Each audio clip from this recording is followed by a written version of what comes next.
Pio. KCAA Radio, Loma Linda, where no listener is ever left behind.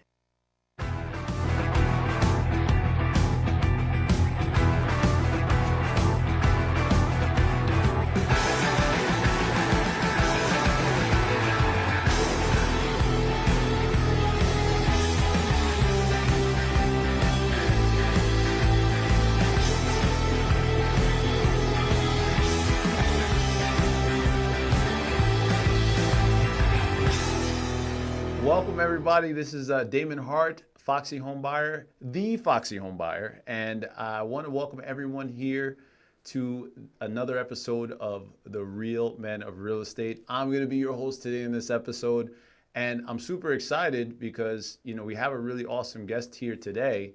But before we get into the guest, I want to just talk a little bit about us being here at KCAA and the studios here. If it's your first time seeing me in person, I want to just kind of let you know a little bit about myself.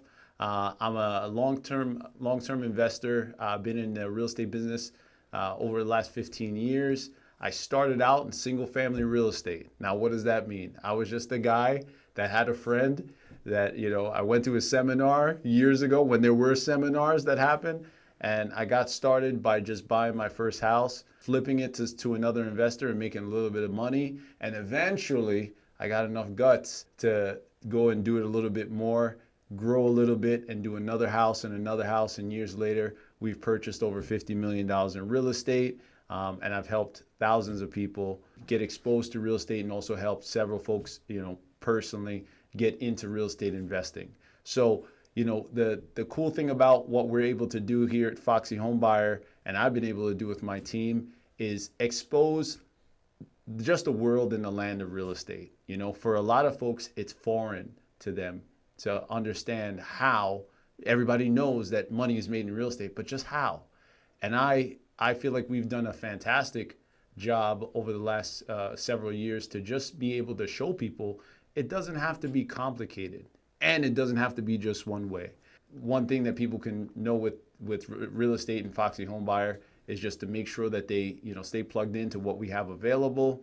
I'm going to share a little bit on today's show about that and how we do it. And I'm also going to bring my special friend and guest here today to tell you his story on how he got into real estate and some of the the concerns and challenges he had. And I think you're going to appreciate kind of where he's coming from, because he knows a lot about the mind. So with that being said, I want to introduce my good friend and special guest today, Dr. Saurav Gupta. So nice to have you here, brother. Hey, I'm grateful to be here, grateful for the day. That's awesome. Yeah. Cool. Well, it is a beautiful day here in Southern California. Absolutely. Finally, we got some sun out of all the rain. Yes, right? Finally. So we're stoked about that. So, for people that are just tuning in for the first time, I know who you are, right? But share, you're just like a really, if the first time we met, I'm just like, this guy is the most like down to earth, non-clinical person that I've ever met, right? We were just having a glass of wine in a real estate event that we met at. And then what I started to realize is that, there's just a magic about how you go about things. But knowing your background, it makes sense. Right, you're a psychologist, right? That's right. So you listen to people all the time. Mm-hmm. So I get that. But tell people that are watching hearing about you for the first time, tell them a little bit about you, just you growing up, your story. Tell me. The guy, huh? Yeah. Yeah. Gosh, I don't know how interesting I can make this without telling everything about myself that people shouldn't know. We only got a few minutes. So. But yeah, so my parents are immigrants from India. Yeah. I am too. They brought me over as a little baby. So I grew up under circumstances that you might characterize as lower middle class. I know a lot of Indians in this country are successful people economically, and my parents were kind of an exception to that. We were lower middle class, and we had everything we needed, but very few of the things that my brother and I wanted. And money was definitely a topic in the household a lot of times, and it was often a topic discussed with a tenor of distress about it and about not having enough to really enjoy the luxuries of life. And certainly for me growing up at school, the kids all had Nikes. I really wanted a pair of Nikes. Who didn't, right? Yeah. The Jordans, yeah, That's of right. course. I remember still once getting clowned because I finally got a pair of Nikes, but they were wrestling shoes. I didn't even know Nike's made wrestling shoes. They made wrestling shoes. So I show up one day Yeah. feeling all like puffed up and ready to show off my Nikes, and they were wrestling shoes. And somebody offered, let's go to the mat, right? Not the basketball court. Right. That's hilarious. Yeah. Wow. As much as I got picked on, those shoes did not help. No, yeah, I could imagine. So that's awesome. So, okay, obviously, all right. You didn't have money growing up. You were Right. an immigrant, but it sounds, from what I know of you, that kind of helped forge the person that you are personality-wise. Definitely someone that's reliable, dependable, and definitely someone that strive for more. So now, Absolutely. fast Thank you. forward, in the last 12 years, you're a psychologist for the last 12 years. You have a booming practice. Thanks. Yeah. Last 7 years, Southern California psychology Centers. centers, right? Yeah. I don't know the name, but I know you got some action going on over there, and it's just an amazing practice. What do you think that kind of like your background? How do you think that contributed to what you're able to accomplish so far? You mean my background? How did my background contribute? Yep. I think that's easily, I can credit a little bit of struggle. I left home at 18 to go to college, and that was it. Student loans, financial aid, and spending a life of privation for the next, I don't even care to count. Left in 1995 to go to start college, and didn't finish graduate school and all the things that followed after that in order to get licensed as a psychologist until 2011. So we're talking, that's at least, 16 years if my math is right? Somewhere around there? Yeah, that's about right. 16, Okay. 17 years. All right. And that's a long time to live under circumstances of privation, like graduate students do. But man, this was protracted. I remember buying like Hanes white T-shirts and the same kind of khaki pants, and wearing that every day for years and years, and shaving my, not shaving, but using a clipper on my head. Your own head. Yeah, just little ways to live on, $18,000, $19,000, $20,000 a year, the kind of stipend you'd get as a graduate student. Right. So it was a lot of struggle, and I got mighty tired of it, but I kept the eye on the prize. And when I had the opportunity, so I started practice, and that took off. And I was as surprised as anybody, and grateful. I was suddenly making money that I never experienced before. Right. And it almost immediately leapfrogged over, my parents' social class. Like they'd never kind of made that kind of money. I was a practicing psychologist in independent, private, solo practice, just me in a room with patients coming through, cycling through. And it was great work. And I was just blown away at the money I was making. But it also then, not long after that, started to occur to me, wait a minute, no one's putting away for my retirement. No one's, I got to save out money for my tax liabilities. I have to take care of all this. And what seemed like a lot of money initially started to come down to size a bit. And I was like, okay. And at the end of the day, but it was still good living. But at the end of the day, I was exhausted. You're in a room with somebody, and it's great work. And don't get me wrong. I'm not knocking it at all. It's the most varied and diverse kind of work day a person could ask for. Right. A lot of things come through the door. And you tell me all the time how rewarding it is, right? It's special. But it sounds like also I want to just pull out the part where you talked about your retirement or some other way, because it sounds like we all were in that experience when you're working for your money. It's the race, right? It's the rat race, so to speak. Yeah. And then it sounds like even early on you started to notice that, hey, even though I'm making good money, there's got to be some means to an end here, and I have to start investing in something. Yeah. And it seems like that was early from the time when you started, no? Yeah, and if you use the word invest, I think it's not a stretch to say that my first investment was in my practice when I decided to open up a group practice. Right. And the idea was really like let's give people a great place to work, and maybe not make a whole lot of money off of each clinician who came to work for me, because I wanted to retain them. I wanted them to like working there. But if I got enough of them, I could make a sizable amount of money off of a little bit off of each one. Sure, for sure. And that was the theory. And the other theory was, hey, let's just accept insurance, because I saw a lot of my colleagues saying, hey, cash on the barrel, that's the only way they'll see you. Yeah. And so we accepted insurance, and that was a really smart decision because there's, when folks are in distress and they want to access their health insurance, they want to find a provider. Kind of make it accessible. Make it accessible, and staying ahead of that demand has been a challenge. Okay.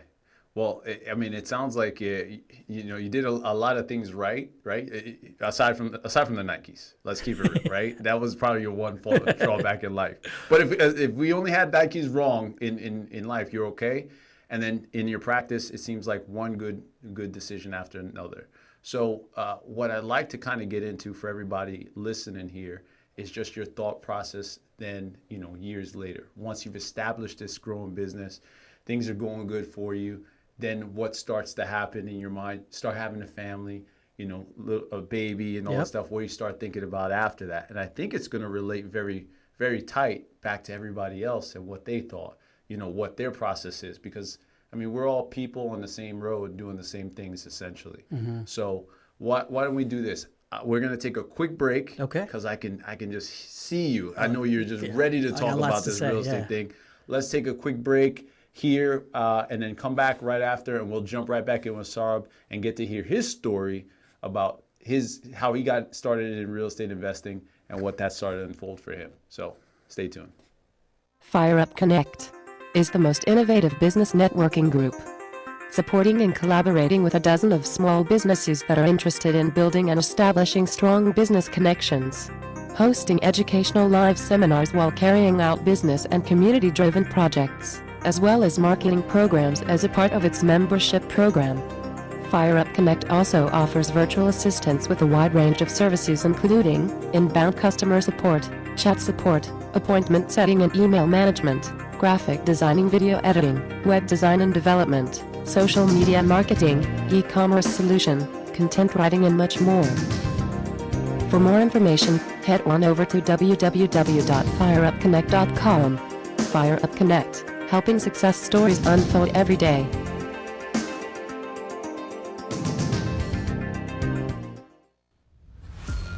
This is Steve Matley. Join me every Thursday at 3 p.m. right here on KCAA for Building Solid Foundations radio talk show. I spent decades as a professional construction manager, business owner, real estate developer, and a college educator, and I enjoy learning new things from other people. We talk a lot about real estate, business, and finance, but we cover a diverse range of other topics as well. Some of the topics we've discussed in the past few months include real estate investing, leadership, higher education, ADUs, marketing using technology, multifamily rental properties, business strategy, entrepreneurship. You never know who may show up or what they may talk about, so join us right here on KCAA for Building Solid Foundations Radio. Tired of qualifying your leads and not getting the right clients for you? Join the finest women in real estate and learn how to attract the best clients and increase your referral network. Call now at 951-378-5316. 951-378-5316 and become one of the finest women in real estate. Hey guys, it's Damon, Mr. Foxy, Damon Hart, and I'm here with the real men of real estate. And I just want to say, hey, come and watch us this Sunday, 1 p.m. live, every Sunday. Okay, we're going to be on KCAA Radio, 1050 AM, 106.5 FM. If you got a minute, just tune in. We can't wait to have you here. I'm going to be there. If you can't make it on there, we're going to be at Roku TV, Amazon Fire TV, or Android app on Building Solid Foundations channel. So tune in. But you know what you got to do in the meantime. Keep it foxy. So welcome back. It's me, Damon Hart, Mr. Foxy, here with my good in-studio guest and buddy, Dr. Saurabh Gupta. So look, Saurabh, we're going to just jump right in, right? Let's do this. Because we already talked about, maybe fashion wasn't the That's right. the start for you, okay? We got to that. Well, let's get it right into, real estate, right? We met because you were in a space we were just it was just by chance, I guess, but I guess, who knows? Maybe there's no chance in life, but we met, we started talking, we were at a real estate event, we got to talking, and, at that time, I think you were looking to get into like private mortgages. That was something that you were kind of hovering around. Mortgage notes is what mortgage I was notes. exploring. Yeah. Okay. So that was something you were exploring at the time. And then, months later, you told me the path changed for you. So tell us, I guess, tell me, for anyone that's listening, tell me how the experience of real estate investing, like how did that start for you? Why did you feel like real estate was the thing that when you were kind of looking for new things to get started in and to build a future for you and your family, what was that? Why was real estate somewhere that you started to look? I think just like a lot of people, probably a lot of listeners here, you hear all the time about people making terrific money in real estate and doing it largely passively. Right. And yeah, that sounded like my jam for sure. Right. And because what brought me to that event where I met you was, the recognition that, okay, business is doing well and better every year. So I'm starting to stack a few chips. I'm a big saver. Right. When you come from a background You're like Indian. mine, Let's call it. There's that too. Yeah. Let's Hell call it yeah, what it there's is. that too for sure. But yeah, I mean, when you come from a background where there might have been some struggle in your life, often you learn to climb your way out of that through a lot of saving, right? Mm-hmm. Rainy days happen. So I'd stack some chips and I thought, okay, let me explore this thing and see what comes of it. And I was sort of blown away and overwhelmed by it. Person after person got their turn to stand up and address the group. And I just saw this incredible diversity of approaches to investing in real estate. It broadened my perspective a lot. I was like, okay, there's a whole universe of ways to get involved in real estate.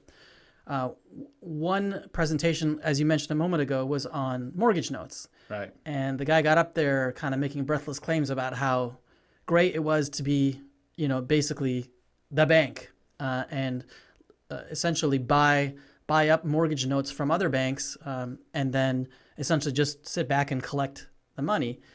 And of course, he had a class to sell. Of course. Right? Yeah. Of course. So I took a few classes and thankfully a lot of it was self-study. So I moved through it pretty quickly and I pretty quickly came to learn, it's not so passive. I mean, I think one of the last things I learned about how it's not so passive was you needed to check each year on any mortgage note you held and to check whether the borrower was actually paying his taxes. Wow. I'm like, I am not babysitting somebody to pay their taxes. This doesn't sound. I already have a job. Yeah, I already got a job. Yeah. This is not as passive as I want it to be. Yeah. And it also seemed like it was a lot more risky than I wanted it to be. Okay. And I think that dovetails well with I think the broader thing for me about real estate and my hesitancy to jump in, and that's risk.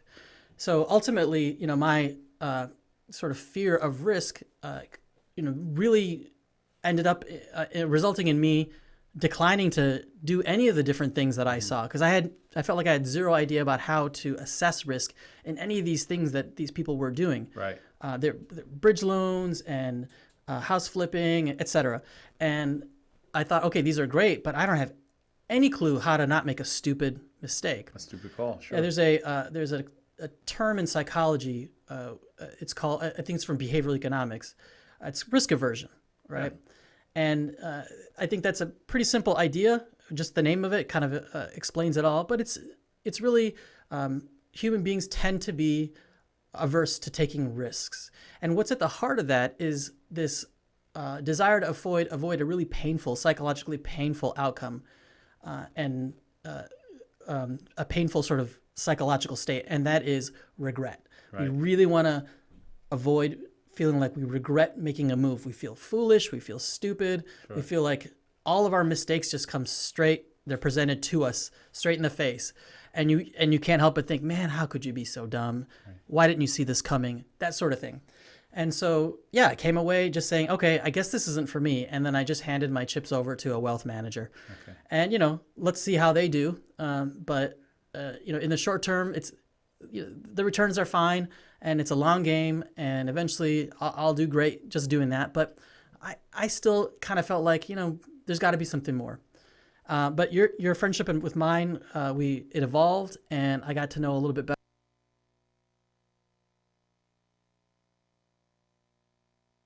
better about what you were doing. And just about a year into us knowing each other, you floated an opportunity past me. Sure. And you remember the reluctance that I expressed. I was like, I love you, Damon, but I have no idea whether I'm making a colossal mistake. Sure.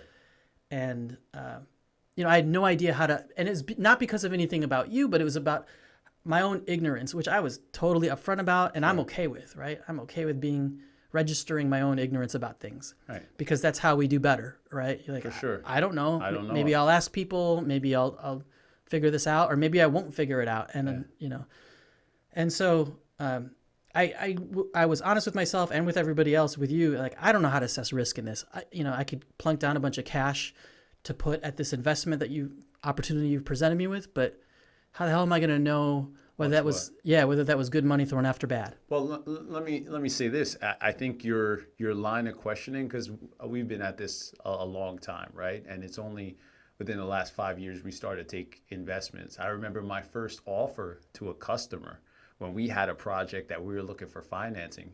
It was just on a small single family flip, you know, it was the first deal. And I remember that same hesitation and concern that you had. You know, our first investors did too, because it's like, it's a new relationship. They knew I was in the business, and what we did for them, it was a client that actually, we bought their home, and now they had this money free that they wanted to invest. So it wasn't anything that I wasn't used to or prepared for. But what I think I got from what it started to register for me more so with you is that even though, you know, like you said, it wasn't about Damon so much. It wasn't about the investment necessarily. It's more about you and you're, like you said, not knowing. And it's that concern, you said risk aversion, not knowing. I think that's what tends to hold a lot of folks back. For sure. So, you know, for me, what I'd like to do with you, because I think you almost be a little bit of a doctor, a little bit. So if you let me go through the exercise, right? I feel like with you, you're a great test case for everyone out there that might be listening to say like, okay, well, I know there's a myriad of different investments that I could pick from. I know there's a lot of different ways I could skin the cat, but what was it that kind of made it easy for you to decide, okay, let me try this thing in real estate investing? What was it that turned the page with us that allowed you to say, okay, this is the right way for me to go? Well, so number one, the returns you were offering were just outstanding. The kind of returns I don't see in any kind of other investment opportunity that's been floated my way. So that's where the motivation was. Okay. So now so greed. Okay. Let's call it what it is, right? Right. All yeah, right. a little bit. That's okay. And greed is healthy. Yeah. Gordon Greco will be proud. That's for sure. Yeah. But then I had to resolve, okay, here's the motivation. Maybe greed, maybe, you know, whatever you want to call it. Right. But then I had to bridge that against my skepticism. And, you know, as a psychologist and also somebody who's worked in science, you know, skepticism is something that I actually consider to be a really valuable trait to have. It keeps you out of a lot of trouble. People make wild claims about a lot of things. You turn on the television and you're going to be exposed to lies. The vitamin industry, for example, right? So, 100%. I don't want to believe more than I don't want to believe. Right. You know, and so, but I still do want to believe. So, what motivated me was obviously the returns, and then so I had to think about, okay, how am I going to resolve this? I want to jump in, but I'm ignorant. So let me see if I can set about resolving my ignorance to the best of my ability. I don't have a checklist. I don't have any formal training on how to go about this. But what I can do is I can ask questions till I'm blue in the face, till I'm irritating Damon, which I think I did a little bit. You're welcome. And I asked to get as much kind of due diligence the way I knew how. Right. So I spoke to the attorney who is the trustee on our land trust. Our investment, right? Yeah. I spoke to one of your prior investors, and I listened carefully.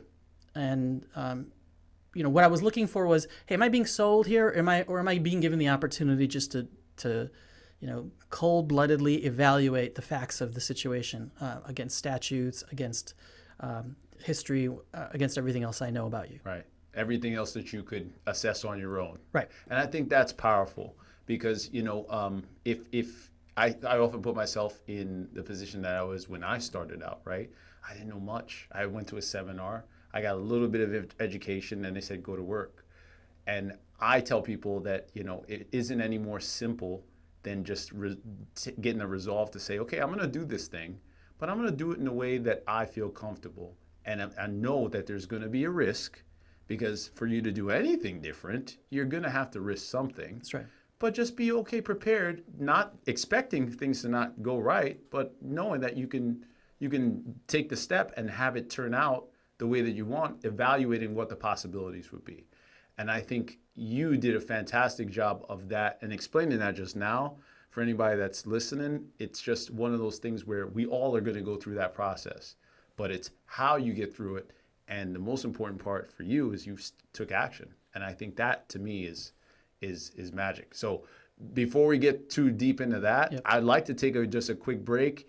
For you guys that are watching here, just going to take a quick break here with Sarb and come back in. And what we're going to jump into in the next segment is with Sarb is just more about his experience, not only investing, with us, but also what his interests are and what the next steps would be for him in terms of projects that are coming up his way. So with that being said, we'll see you guys in the next one. This is Steve Matley. Join me every Thursday at 3 p.m. right here on KCAA for Building Solid Foundations radio talk show.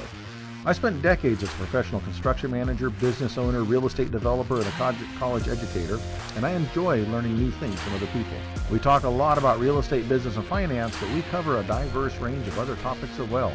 Some of the topics we've discussed in the past few months include real estate investing, leadership, higher education, ADUs, marketing using technology, multifamily rental properties, business strategy, entrepreneurship. You never know who may show up or what they may talk about, so join us right here on KCAA for Building Solid Foundations Radio. Fire Up Connect is the most innovative business networking group, supporting and collaborating with a dozen of small businesses that are interested in building and establishing strong business connections, hosting educational live seminars while carrying out business and community-driven projects, as well as marketing programs as a part of its membership program. Fire Up Connect also offers virtual assistance with a wide range of services including inbound customer support, chat support, appointment setting and email management, graphic designing, video editing, web design and development, social media marketing, e-commerce solution, content writing and much more. For more information, head on over to www.fireupconnect.com. Fire Up Connect, helping success stories unfold every day.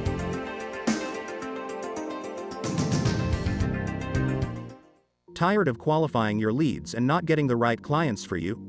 Join the finest women in real estate and learn how to attract the best clients and increase your referral network. Call now at 951-378-5316. 951-378-5316 and become one of the finest women in real estate. Real Men of Real Estate. Men of Real Estate radio show here on KCAA. Boats, mortgages can be purchased.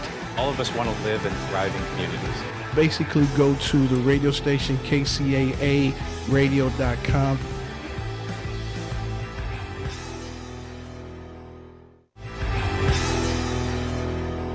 Okay, guys, so welcome back again. Damon Hart, Foxy Homebuyer here, and I'm here with Sarb. And Sarb, I just wanted to I wanted to kind of get more into just your business too, right? Because you kind of downplay it a bit. You've accomplished something special with your business, right? You're only in practice over a little over 7 years, 8 years.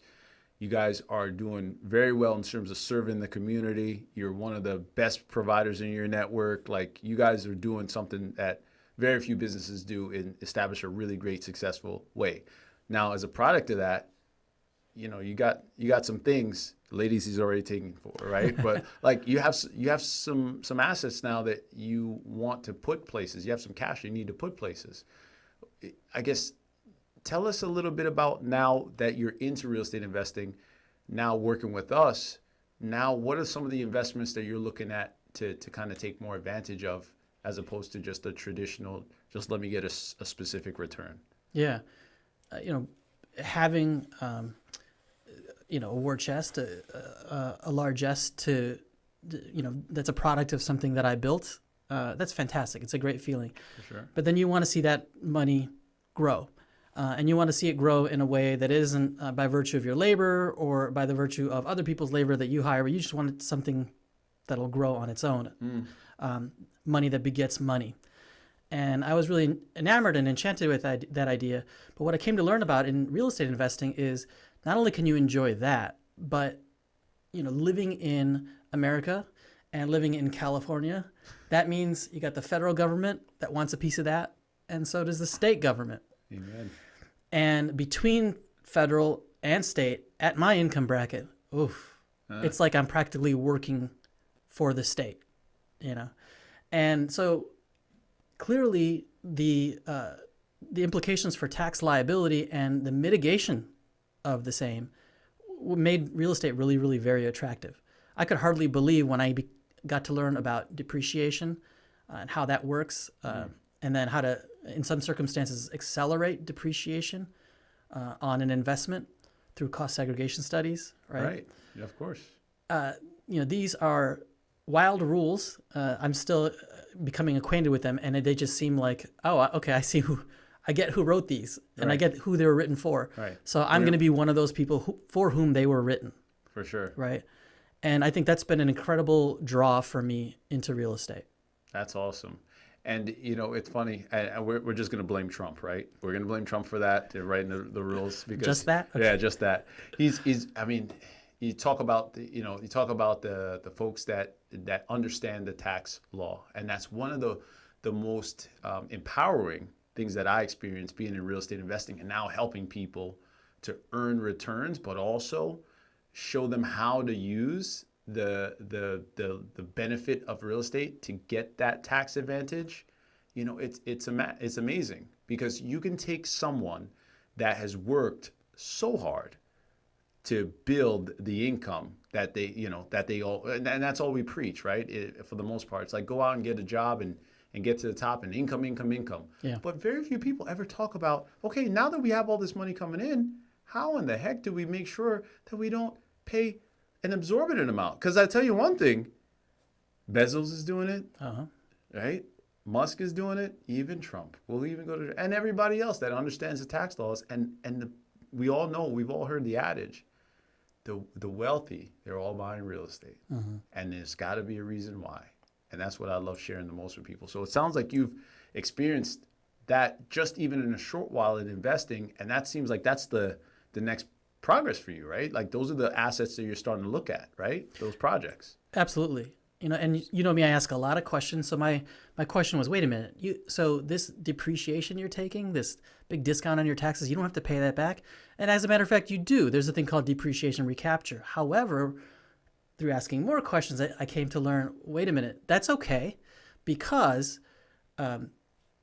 when your tax basically debt is deferred through recapture somewhere down the road, that puts more money in your pocket now to invest in more real estate, right? Amen. And so having it today, having it now, beats the hell out of, like having to pay it back later. Losing it now. Because you can grow it into so much more today. Absolutely. And so that's the brilliance of this. Absolutely. So yeah, I mean, you're...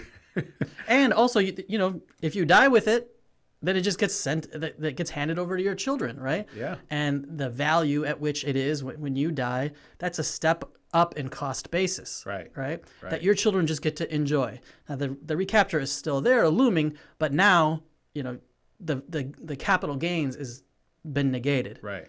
And so they don't have to pay tax on that. So you can really leave a legacy. We're gonna for anybody that's a CPA out there, right? Sarb is not switching professions because he's actually better than most. I think he's probably the most clinically trained and real estate trained psychologist in all of Southern California. We're gonna make that bold claim right now. True. We're gonna make that bold claim a little bit just because, dude, you know more. In the short term of kind of knowing you and knowing the person that you are, you know more than most people do in real estate about real estate. You do, and I'll tell you that's a great thing to have accomplished in such a short amount of time. But for those folks that are out there that are searching, I think the thing that's most impressive about what you've done is you've overcome that hurdle of, hey, I know this is something I want to do. I know that I can do it. I have a pretty good idea that I can do it, but I just don't want to take the leap. And they kind of sit on the sidelines. And it sounds like you were able to figure that part out and get over that hump. And I think that's impressive because if more people got there and did that, I believe that we would have one of these cultures in this country where people would take ownership over their, over their assets, because a lot of times we relegate our authority over like our money to somebody else because we say we just don't know. But if you had this kind of access to information, I feel like if more people did what you did, how better would people feel about investing their money somewhere, right? Yeah. Because who cares more about your money than you? Right. Absolutely. And I think it comes from being humble, recognizing when you don't know things, and being okay with your ignorance, right? Because it's a powerful thing. Because then when you're confronted full on with your own ignorance, you're going to want to try to resolve your ignorance. And you ask questions. One of the things in psychology, there's a term called social proof. And that's a term that suggests that, when other people, when you don't have others around you kind of leading the way, it's a lot scarier thing. I was not part of a network of real estate professionals. And so I didn't have, like, social proof is the idea that, if you're faced with a cliff and there's water, you don't know if you're going to crack your head on some rocks below. But if you see other people doing it first, that gives you a little bit of proof that it's safe to do. Okay. I didn't have that, right? Sure. And so that was a big part of my reluctance, I think, as well. Having met you, I think that eroded a little bit of that social proof challenge. Sure. But again, not completely. So yeah, all I had left then was sort of trying to do this by my own wits. Sure. Wagering a bit of money that was substantial for sure. Would have hurt if I lost it, but wouldn't have wrecked me. And that's where I got my start. There you go. And it sounds like you were able to, get some social proof too in your due diligence process, just by, talking to other investors, folks that we've worked with, experiencing, kind of like, and just asking your normal questions that you wanted to get complete, right? I mean, that helped you to know that, hey, even if I do jump, there's a couple of people that jump before me. That's right, yeah. And I think you owe one of your investors a big debt of gratitude for getting me on board, because she did not try to sell me. Right. And that was something I was sensitive to. It's like, was she just going to tell me her perspective and tell me the good and the bad? Because I wanted to hear the bad too. Sure. And the bad was, there was, very little, but the bad was also followed by a story about how you made good on that. Yeah. Right? Yeah. When something went south. Well, why don't we share that story, right? Because I feel like I know the story because I was there. Okay. Right? I mean, I can share that story really quickly. I mean, we took on an early investment in a property, and we did the work on the project, and really in the project, just things started popping up cost-wise. And then, cost and more time. And even though we had it in the budget, it just, once we got it done, it was kind of going into the tail of COVID time. So things kind of slowed a little bit there as well. So we were just kind of in a rough spot. But I think, what we ended up doing on that one is we broke even. My investors didn't lose money, but we all didn't make any money. And I think if that's the same story that you're talking about. That's actually not. Oh, okay. And isn't that interesting? That the way you resolve that, she wouldn't even count that as one of the sort of bad outcomes. Okay, so what was the outcome? And even, I hate to call it a bad outcome. Let me just say unexpected outcome, because that's all it was a situation where I think she invested with you in a property. Then there was a permitting issue. Yes. That delayed the sale of that property. Yes. For quite a bit of time. Yep. And so you ended up having to restructure the deal. You pivoted to a rental situation. Correct. While the permitting kind of gets solved. Right. And so she was able to garner some income. And then once the sale closes, then she'll get principal back. She'll get that principal back. Yep. And so you made good, and that was important for me to hear that that you coped with when things went in an unexpected fashion. That you were still there being a stand-up guy.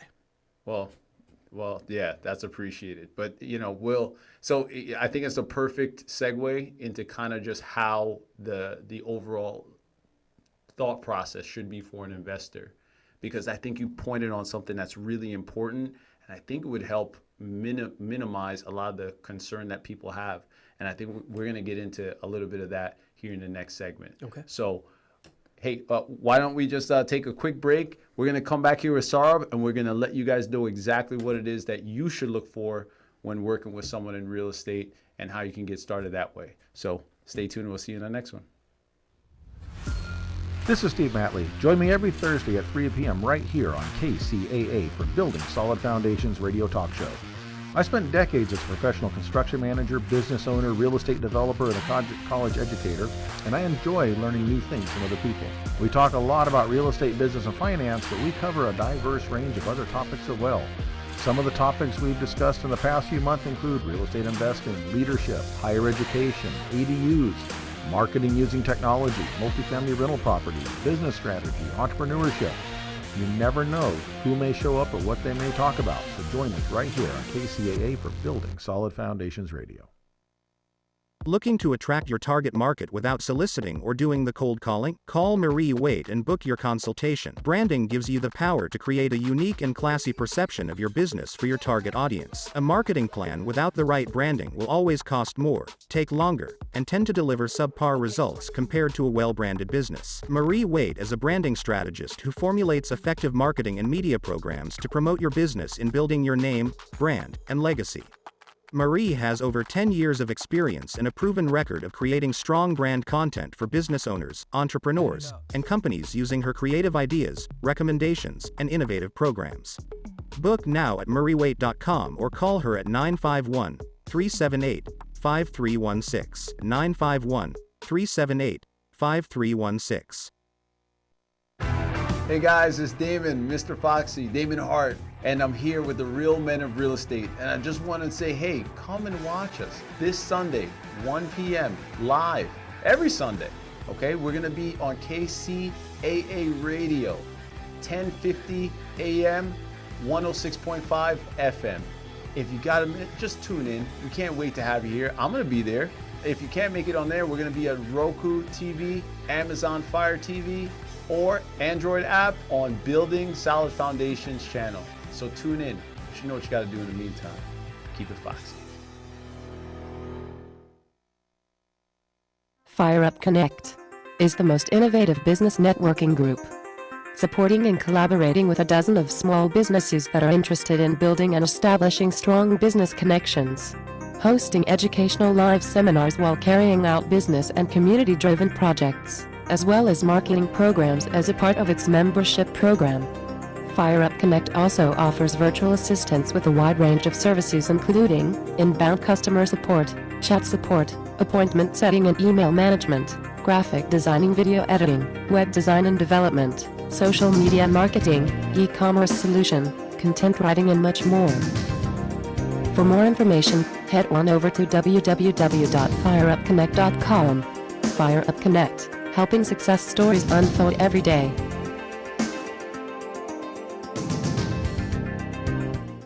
Okay, so welcome back.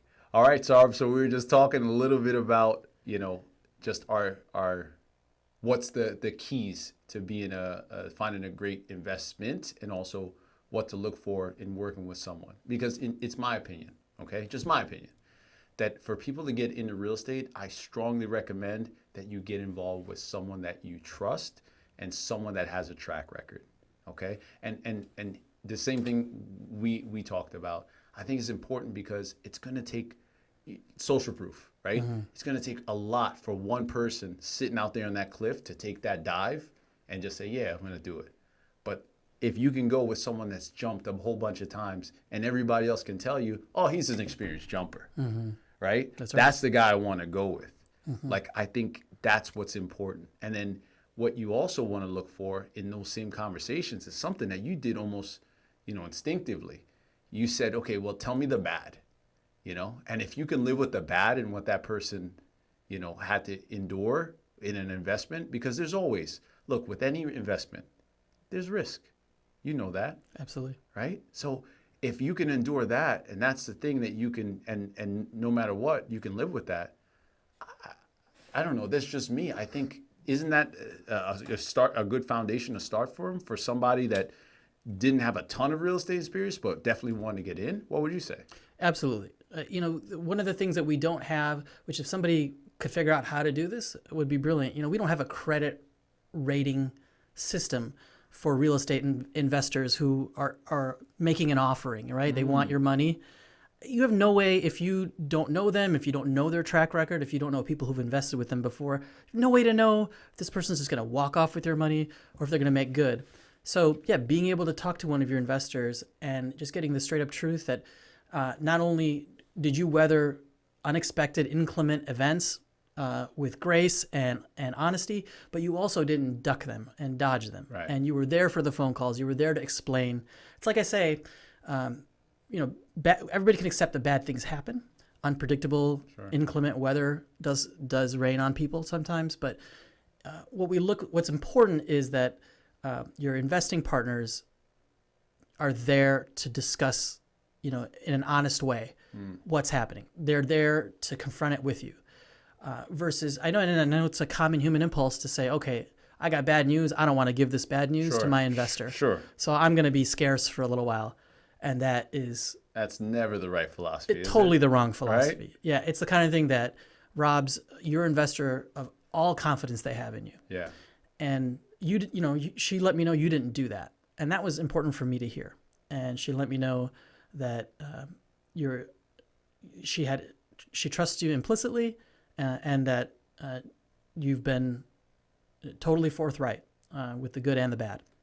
Well, I'm almost blushing because even she's probably been an investor for probably about 5 years, 6 years, and this one particular person, but I'm super grateful that she shared those bits of information, but I don't think she's ever said that to me personally. So hearing it secondhand is almost, it's humbling. It really is. So I appreciate you sharing that. For the first time. It's really cool to hear. And you know what you get, I think I told you this when we first started to kind of throw around the idea. We knew each other for probably about a year or so. And it wasn't until I started to say, hey, look, we're starting to raise because we're buying more and more property. We're just investing in better assets. So I was like, instead of giving these assets away to hedge funds or equity groups in Florida and other areas, I just said, why can't we just help our investors make more money? And it would just take me reaching out to more people. And that's kind of how this all started. Because you were my buddy first. It's like I wasn't even thinking, hey, let me ask my friends for money. But where do we go? The people that know us and trust us the most, right? It's how you do it in the beginning. Yeah. So that's awesome. So look, I want to just say again, thank you for being here, because this is the Real Men of Real Estate. And in my book, you're a real man in real estate right now, right? Because let's face it, you took some action, you got rolling, and you have this amazing practice that you have going on, but you're still carving out time to build, a legacy in real estate. So I guess for anyone watching and they wanted to just kind of, say thank you and just reach out, tell them a little bit more about your practice and where they could reach you. How do people find you? Yeah, so you can go to socalpsychology.com. That's SOCAL and then the word psychology.com. Certainly if people want to present themselves as patients for treatment, we can see what we can do to get them in. What our greater need right now is therapists. There's a lot of online outfits out there offering therapists jobs. I probably couldn't name them because I might get in trouble. You definitely would. Yeah, okay. That's a good thing I ran that by you first. But those online outfits are not taking as good care of their therapists as we do. So that's one promise I can tell you. So if there's anybody out there who is a therapist, who is married to a therapist, a psychologist, a social worker, a marriage and family therapist, a psychiatrist, we hire them all. And I promise we give great terms, because that's how we've been in business for so long and growing year over year, every year, because we take good care of our staff and they stay. And that's been an important piece of this for me. I'm not a corporate stiff. I'm a psychologist myself, so I know the life of a psychologist, and I try to make it good for the folks who stay on our staff. I can also be reached at my business line at 619-537-9345. One more time, 619-537-9345. Okay. All right, awesome. And that's how you can get in touch with Dr. Saurabh Gupta, my friend. Thank you so much for being here, and it's been amazing having you here, and I'm stoked to see what else we can create. I'm stoked too, man. Happy to be here for you. Awesome. All right. All right. So to the listeners here, I want to say thank you to you. It's been our first interaction today, and I am so excited to be here with you as one of the hosts of Real Men of Real Estate. It's been a blast. Remember that if you are reaching out and watching us for the first time, don't worry. You can watch us again. We have a replay. You can get us on Amazon, Roku, many of the social media platforms. Just go ahead and plug in Real Men in Real Estate, and you can go and access anything that you missed. And in addition to that, what I'm going to ask you guys to do is remember, when you're here and you're thinking about Real Men in Real Estate, just remember that this guy told you to come and tune into the next episode, where we'll have a special guest, Brandon Elliott, talking about the magic of credit solutions and what he can offer for you and help you get up to $500,000 in business credit and personal credit every 6 months. Mind blower. So till then, I want you to tune in, and I'm going to ask you guys to go ahead and take off for now. But you know what you got to do in the meantime. That's right. Keep it foxy.